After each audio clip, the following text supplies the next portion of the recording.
yep, if he's had money to spend this summer, he's brought in players. What I'm not sure if the goalposts have been moved in Philippe Clement at some point, because initially when he started his obviously summer transfer activity, he was going for younger players with a sort of longer term view, and then he was looking to bring in some of the more experienced players, which he did bring in a few, but I'm not sure if the budgets were dropped a little, and then he couldn't get some of the other players who came in.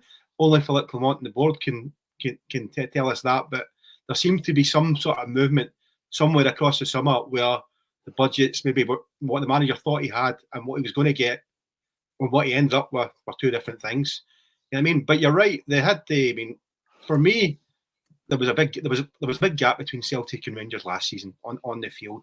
I think that was obvious. I know Rangers clawed it back for a wee spell, but Celtic always had the upper hand and had more quality. So for me, that regardless from the off, every penny for me should have gone to players who automatically would go into that first team and make them stronger.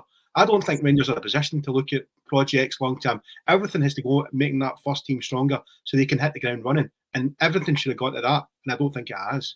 And I think that's why Rangers are toiling. Not even, they're in third place now. Never mind second. Mick, you mentioned a minute ago, and I want to get your take on this, Scott. Andrew Lamb says Clement should be left to do his work in the January window and given until the end of the season. Judge him then. Jazz fans need to forget about Celtic this season, cup final aside. Mick said a moment ago, Scott, that it looks like he's too far down the line to recover. Is that a sentiment that you share, or do you think there's any way he could get to the January transfer window and perhaps regroup? I think he'll be very lucky. I mean, like Philippe Clement said himself after the Dundee United game that he was out of credit.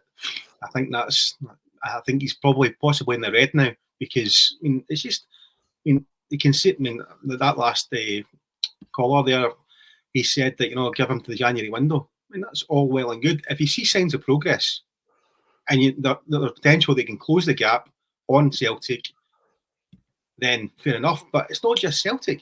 The fact is, Aberdeen are 8 points ahead of them.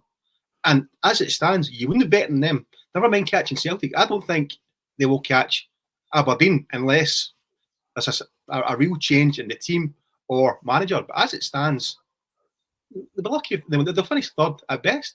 So that for Rangers is just unacceptable. And I mean, would you trust them with another window? Would he have money to spend in the window? This is the things you've got. The new people coming in have got to weigh up. Or do they keep any funds and decide to go for a new manager in January and let him get a fresh start? But the other thing is, you can't just keep changing managers. At some point, you know what I mean, you've got to look at the whole structure. Yeah, I think that is the thing, Mick, isn't it? They really don't want to sack him, but it's getting to a point now where, I think I said in last night's show, perhaps empty seats, things like that, almost at the stage where they can't afford not to sack him. I don't quite go along with the notion that you can't keep sacking managers, because you can't keep sticking with poor managers. Aye. I mean, Aberdeen sacked a few in a row and they get one in who now seems to be working magic up there.